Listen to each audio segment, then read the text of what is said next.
High বন্ধুরা, আশা করছি আপনারা সবাই ভালো আছেন। আমি আজকে আবার একটা নতুন ভিডিও নিয়ে চলে এসেছি। তো আজকে কী একটু রান্না করেছি আপনাদের সাথে শেয়ার করব। তো দেখতে থাকুন ভিডিওটি। এটা হচ্ছে বরবটি কড়াই, আলু, চিংড়ি মাছের সবজি, হচ্ছে মাছের ঝাল,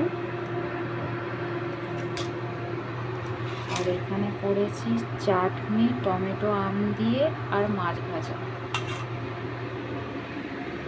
আর এখানে এখনো হচ্ছে ডাঁটা দিয়ে, ঝিঙে দিয়ে, পেঁপে দিয়ে, আলু দিয়ে একটা ঝোল। ওটা সেদ্ধ করা হবে। তো এখনো ভাত হচ্ছে।